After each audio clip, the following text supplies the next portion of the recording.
Well, he's one of the brightest prospects and one of the most avoided fighters in Australian boxing, Jai Opetaia. Jai, you've got an opponent for this event at the Star, but it was quite a journey to get there.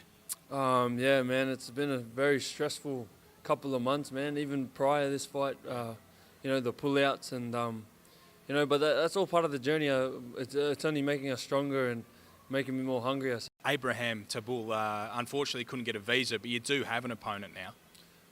Yeah, I have an opponent from New Zealand. He's Samoan, and to be honest, I think he's a better fighter than the Abraham fella. He's a lot. He's got more technique, I reckon. The other guy, I would have blew through him, I reckon, that African fella. But the word on the street that this guy goes a bit better, and he did give Jason Waitley quite a fight as well. How do you think back on what happened with regards to the fights that were meant to take place in Belgium? It just appears that perhaps that camp wasn't keen for it in the end. It was frustrating to me. Like, I'm not too worried about them, man. Like, it just sucks. Poor kid. He probably was scared. And he pulled out. But it just sucks that it affected my career, and it had me on hold for 7 months.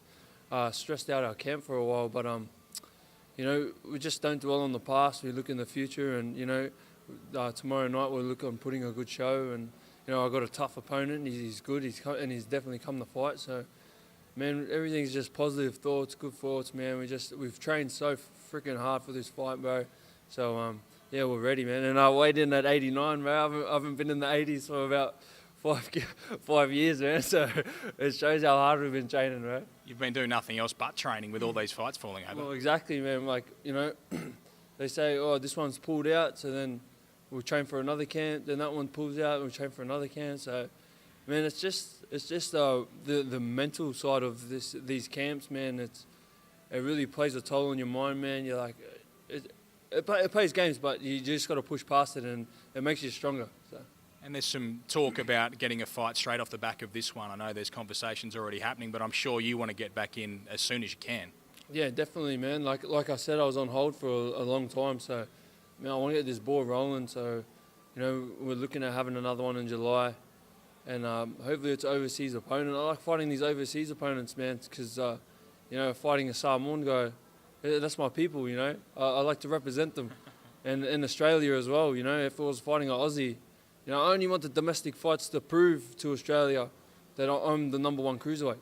But once everyone believes that, man, I want to take on the worlds, man, and just have them all behind me, and just know that I'm representing Australia and Samoa, and on my back. So, is there someone in world boxing at cruiserweight or even at heavyweight that is particularly of interest to you? Someone that you'd like to aim towards now?